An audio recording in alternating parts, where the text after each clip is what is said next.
Dobro večer, cenjene gledalke in spoštovani gledalci. Novica dneva prihaja iz Bratislave. Karel Erjavec je novi slovaški zunanji minister. Poglejmo najprej njegovo izjavo. Šlo je za ponudbo, ki je nisem mogel zavrniti. Saj vsi veste, da sem odprt za novosti in biti zunanji minister neke druge države se mi zdi kar dober žur. Prvih nekaj dni mojega ministrovanja je bilo čudovitih, vse moram zelo pohvaliti, odlična hrana in pijača, čudovita narava in prijazni ljudje. Večjih težav pri vodenju slovaške diplomacije ne pričakujem, saj to država brez morja, ki tudi nima nobene meje s Hrvaško. Karel Erjavec naj bi funkcijo šefa slovaške diplomacije opravljal vse dokler se na Slovaškem ne stabilizirajo politične razmere. Matej, kaj se pravzaprav dogaja? Kaj je tukaj v ozadju? Si uspel izvedeti kaj več? Ja, Karel Erjavec je v bistvu testni model enega velikega projekta, ki ga vodi Evropska komisija. Gre za to, da bi najbolj koruptivne države Evropske unije poskušali disciplinirati z nekakšno izmenjavo vlad. Slovenija in Slovaška bosta tukaj prva poskusna zajčka. Ampak kaj to pomeni? Da bomo čez 3 mesece na volitvah izvolili vlado oziroma koalicijo, ki bo potem šla na Slovaško? Tako, in Slovaki bodo na predčasnih volitvah izvolili vlado, ki bo prišla delati tretjo Slovenijo. Od te izmenjave se v obeh državah pričakuje predvsem to, da se počisti z ljudmi, ki so prisesani na državne jasli, da se prekinejo povezave z lobiji in da vlada pravično dela v korist države in državljanov. Ker tega pač ni sposobna nobena domača vlada. Žalostno. Hvala za te izčrpne informacije. Poglejmo, kaj sta o tem testnem protikorupcijskem projektu povedala slovaški in slovenski predsednik. Oba, tako Kiska kot Pahor, ostajata na funkcijah v svojih državah. Slovenija in Slovaška sta prijateljski državi, ki imata poleg podobnega imena tudi podobno zastavo in zgodovino. Zato ni naključje, da delamo ta poskus pri nas. Hvala, da ste nam posodili Erjavca kot našega novega zunanjega ministra. To uslugo vam kmalu vrnemo, ko vašo državo pride naš kulturni minister. Slovenija in Slovaška sta državi, ki vsi zamenjujejo. Po svetu tega ne bodo opazili. Tukaj pa je še racionalizacija.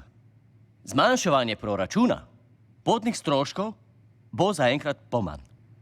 Slovenija in Slovaška sta dosegli izviren dogovor. S sodelovanjem državnega zbora se dogovarjamo tudi za menjavo slovaških in naših poslancev.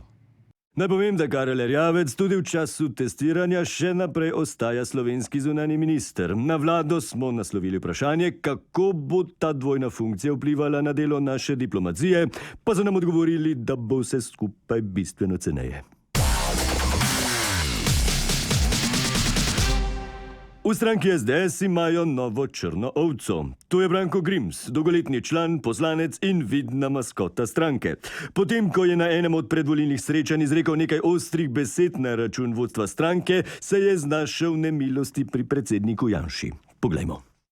Nekaj bo treba spremeniti, ker delamo samo sranje, razumeš?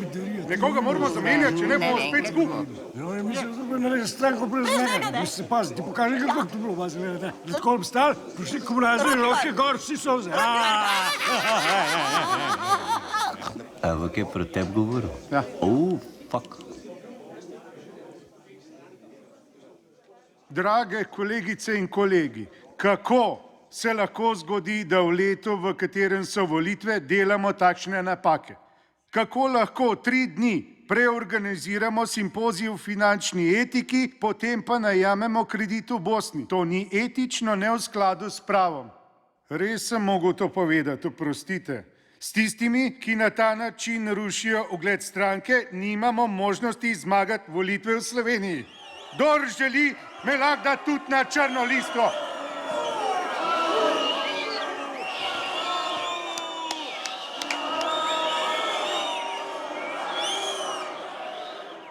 V SDS-u so se po tem dogodku očitno zavili v molk. Ne komentirajo niti drugih primerov nezadovoljstva.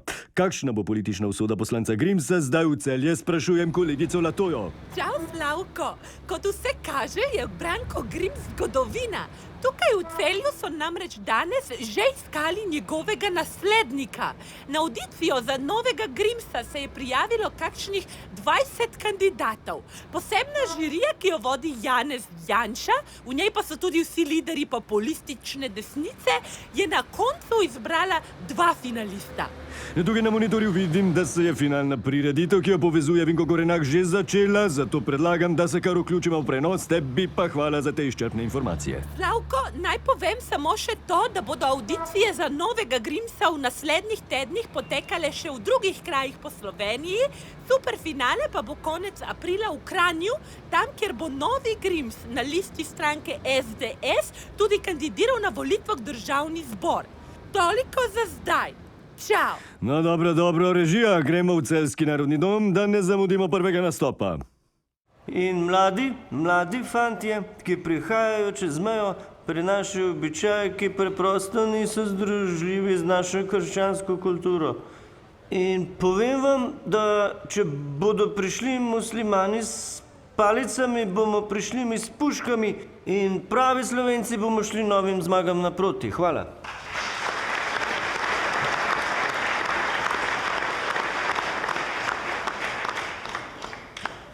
To je bil gospod Novak iz Petrovč. Imamo še enega finalista, ki prihaja iz ljubljanskih koncev, to je gospod Magajna. In sem radoveden, s čim se boste danes predstavili komisiji.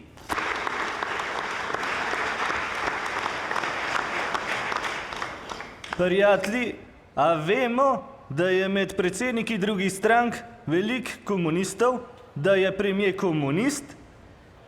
TLD bi jaz usedel vse v zapor, ker to so paraziti, ki ne razumejo realnosti. In to je edina opcija zaustaviti te komuniste. Hvala. Hvala, gospod, tudi vam čestitka ob komentarju. Zdaj pa bomo zaključili z nastop in prepustili besedo žiriji, ki bo določila zmagovalca.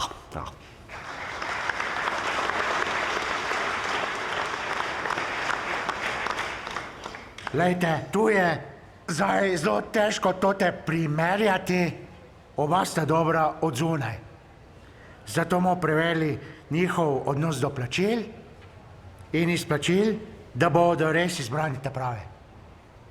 Jaz sem še ena izmed tistih generacij, ki so nas spodbujali, naj se, mislim, ko sem prišel v parlament, uče od Brankota Grimsa. Mislim, takrat nismo vedeli, kaj bo iz njega ratel. To, kar pa danes vidim, pa je korak v pravo smer. In kdorkoli zmaga, bo boljš kot to, kar imamo zdaj.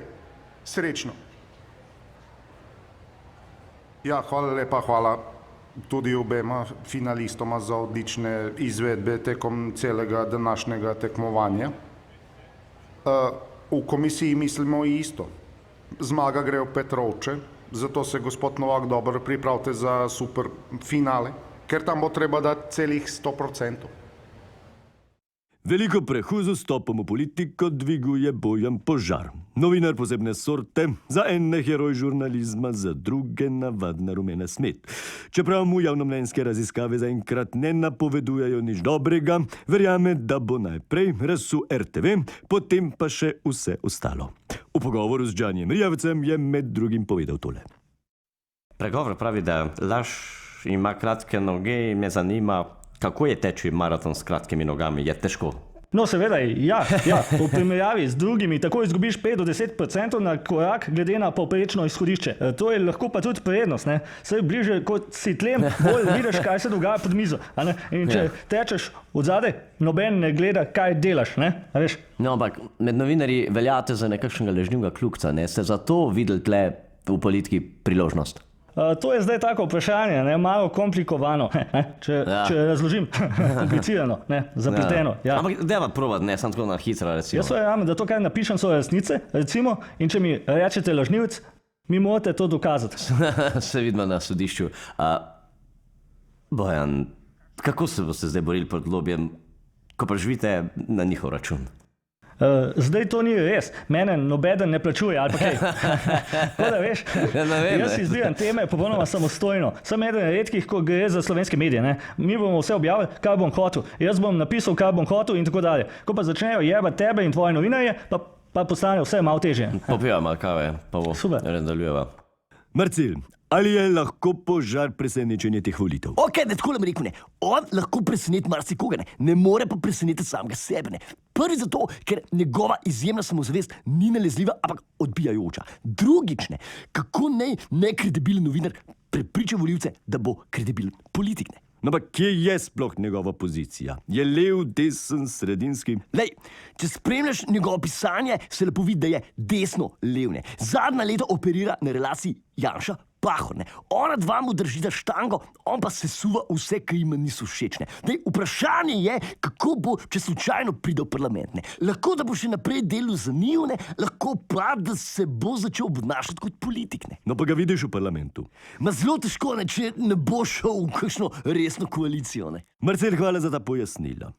Pred športom pa še nekaj kulture. Na pesniškem maratonu voditeljev držav Evropske unije sta s pesmijo Ta vlak prvo mesto osvojila nemška kanclerka Angela Merkel in njen francoski kolega Emmanuel Macron.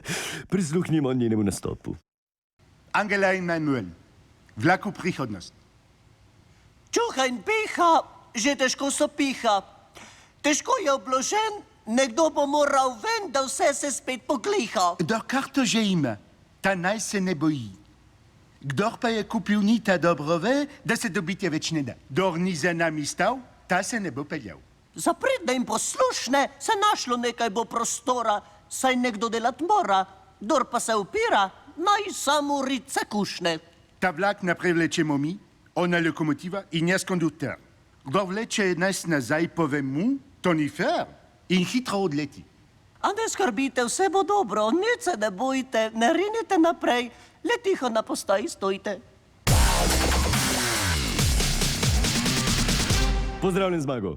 Večer. Slišim, da je vlada vendarle prisluhnila kritikam športne javnosti in našima dvema dobitnikoma olimpijskih medalj podvojila denarni nagradi. Ja, vprašanje, kako bi bilo, če ne bi bili tik pred volitvam. Tako je premijer Cerar Jakova Faka in Žana Koširja že drugič v enem mesecu povabo na sprejem v predsedniško palačo. Tokrat zato, da ima popravi krivico. Dobila sta še dva nova čeka z enakim zneskom. Skupaj sta tako od države pokasirala Fak dobrih 25, Košir pa 17.000 evrov bruto. Zdaj sam nekaj mi še ni jasno. A on se prav piše Fak? Ja, Fak, ja, to je ta Hrvat. Aha, štekam. Čak, kaj Hrvat? Ja, zakaj pa pol za nas? Če prav razumem, on je dobil srebrno. Ja, Košir pa bronasto, ja. Daj mi pokaž, kdo sta, da ne bom napačen mu čestital. Bom. Se ti boš skozi raven, ne? Da boš malo pomagala, če bo treba. Sej načeloma obvladam, sam zihar je zih. Bom pomagala. Živjo. Čestitam, Jure. A, sorry. Toliko vas je teh koširjev, da človek ne ve več, kdo je kdo. Živjo. Ja, živjo tudi tebe. Jako pride pa vsak. Ja, pa sej vem, ja, pej zdaj stran, no. Se spomnim. Ja, A nisi ti prepeval tisto pesem? Včasih smučen hit, včasih pa počas. Priznaj sem, no. Spet sem zamešal. A ti pol sploh ne poješ? No, zdaj si bom zapomnil, aj prav. Ej, a je sin že tukaj? Ja. Mal me skrbi, ker vem, da se na šport ne spozna tako, kot vi. Ja. Ti že lepo na avionu za Turčijo in onda jezdete pa draži. Njega šport ni čist nikoli nič zanimal, sam knjige. Danes sprejmu za rokometaše misli, da je vujo maskota iger. Ja, včasih ga res posire, pa ste pol. Ja, sem šel upravičiti. Kaj? Upravičiti sem šel, da na to mogu videti, kaj je napisal prvo verzijo opravičila. Oprostite, gospod Vučko. Tako kot že vso sezono, tudi ta vikend v Planici dominirajo norveški skakalci. Mnogi se sprašujejo, kdo so ti fantje in kje so se vzeli. Tande Stjernen Forfank Johansson Fanemel. Enkrat zmaga eden, drugič tretji, ponavadi pa so saj 4 med 10. Poznavalci namigujejo, da je njihova prednost v kombinezonih, no, naš novinar jih je sinoči obisko med proslavljanjem skupne zmage v Pokalu narodov. Fantje, a ga večkrat takole pijete zvečer pred tekmo? Ja, zadnje cajte se kar dogaja, danes sem skakal čisto močkan. Z mačkom? A s tigrom. Kaj pa na skakalenci? Ja, valjda, vedno kaj v kombinezonu. To je skrivnost naših kombinezonov. Alkohol? Iz česa pa so? Iz losove kože. O, res? Tako sem en rekel. Špricate drese z lakom za lase. Ne, to polaki delajo. To je njihov fora. A vi ne? To je samo dodaten teža. To pa je najtežji med vami, a veste? Ja, seveda, trenerji nas dvakrat na dan tehtajo in čez večer tehnica pokaže čez 60, ne? No, na kar Johan pove, kakšne so posledice, ne? Torej, že veš, kaj te čaka naslednje dni? Ja, seveda, stradanje, kapa. Verjetno vsi poznate Petra Prevca, ne? Kva vi mislite, zakaj tudi letos ne najde tistih pravih občutkov? Jaz mislim, da je glavni problem sproščenost, ne? Pritiski so veliki, apetiti javnosti tudi in če mora zraven še prodati kuhinje, ja, saj pravim, težko je. Se strinjate? Ja, lej nas sproščeni in uspešni. Neki je, ne? Treba žurat. Žurat. Sam gas. Samo gas. Ajde, gremo pit. Škoda. No, upam, da se to veseljačenje ne bo poznalo na jutrišnji zadnji tekmi svetovnega pokala. Zdaj pa pogledajmo, kaj se dogaja na estradi. Čao! Sinoči so bile naše kamere na ekskluzivni VIP zabavi, ki so jo nekateri poimenovali kar žur poslovnega razreda. In to povsem upravičeno. Tam je bila vsaj polovica obrazov z lestvice 100 najbolj vplivnih Slovencev in Slovenk. Poglejmo. Prvega kapitalca se je udeležila skoraj vsa gospodarsko-politična elita. Tam smo videli pomembne direktorje, predsednike uprav, nadzornike, ministre in celo poslance. Vsi so družno odrihali po javnem sektorju. Če dopust bi imeli, pa imajo itak že ful počitenc. Zdravniki teke, to je pozdravljanje sestra. Se pravi, njihove zahteve, prebaj, kaj smešno. To je res katastrofa za realni sektor. Le nobe se hodijo sam štempljati v službo. Boste videli, Štruklu dvignejo plačo, pa se bo obrnil. Vrhunec večera je bil izbor za mis in mistra gospodarske rasti. Med damami je prepričljivo zmagala Sonja Šmuc iz gospodarske zbornice, ki jo je podprl tudi sam predsednik vlade. Po moje si itak najboljša tle, valjda. Po svoje sem kar pričakovala, da bojo dali titulo meni. V naši skupini nad 100 000 bruto nas je bilo nekaj krasnih punc, če ne štejem hostese od 40 000 do 60 000. Sem si jaz to najbolj zaslužila. Bolj negotovo je bilo v moški konkurenci. Kljub temu, da lobiranje ni zaželjeno, je eden od kandidatov ves čas nagovarjal goste, naj ga podprejo za mistra. Zdaj pa bo pa, če ne jaz iskren, povej mi. Se nočem pritiskati na te. Ne moreš jabnika, posluš. Zakaj ne bi glasovala? 2 minuti te vzame, grem s tabo. Z možem sem tukaj. Po moje sem zmagal. Da preštejejo. Pri štetju glasov se je izkazalo, da je bilo oddanih glasovnic vsaj 3-krat več kot gostov. Večina je bila za Kristjana Verbiča, predsednika Združenja malih delničarjev. Ponovno štetje je pokazalo poneverbo glasovnic. Škandal je povzročil kar nekaj hude krvi. Lej, stari, ne mrzite obnašati, niste le edini, a ne? To je nedopustno. To je kršenje pravil. Ste edini proti. Resno? Ja. To ni prav. Trenutno pač razmišljamo o pritožbi na komisijo za mistra, a nasploh ugotavljamo, da ni prav, da o naši pritožbi odločajo neki ljudje, ki zaslužijo na leto manj kot 100 000 in zaradi tega sem osebno mnenja, da se ne bo nič spremenilo. Strici iz ozadja bodo nastavili svojega kandidata in zmagal bo nek tip iz ministrstev in bank. Strokovna žirija se je odločila za ponovno glasovanje z novimi glasovnicami. Največ glasov je dobil minister za gospodarstvo Zdravko Počivalšek, ki je tako postal uradni minister gospodarske rasti. Jaz znam veliko na videz in na fashion, posod tam, ker se pojavim, so ostali tekmovalci vedno v težavah, ker delam dober. To bi bilo to za ta denar, Slavko. Hvala, Lorela. Tako, gledali ste izmišljene novice, vidimo se naslednjo soboto po kvizu. Lahko noč in miren spanec.